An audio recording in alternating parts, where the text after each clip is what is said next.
പലരും നഖം കടിക്കാറുണ്ട്. ഇങ്ങനെ ഇരുന്ന് കടിച്ചങ്ങോട്ട് തുപ്പിക്കളയും.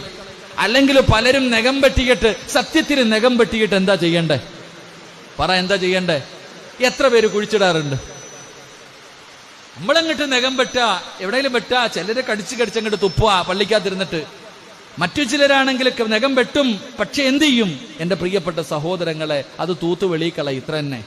എന്നാൽ സത്യത്തിൽ ആ വെട്ടുന്ന നഖം അത് നമ്മുടെ ശരീരത്തിലെ ഒരു അവയവല്ലേ നഖം.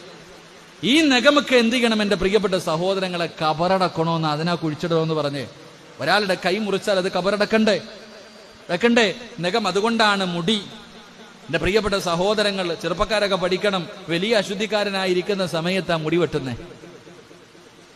വലിയ അശുദ്ധിക്കാരനാ, ഫറദ് കുളിയുള്ള സമയത്ത് മുടി വെട്ട. എന്റെ സഹോദര, നീ ചിന്തിച്ചു നോക്ക്, എന്താ നിന്റെ അവസ്ഥ? എന്ത് നാളെ ഇതെല്ലാം നിന്റെ കയ്യിൽ വന്ന് ചേരും. ഖബറിൽ നിന്ന് എഴുന്നേറ്റ് പോകും.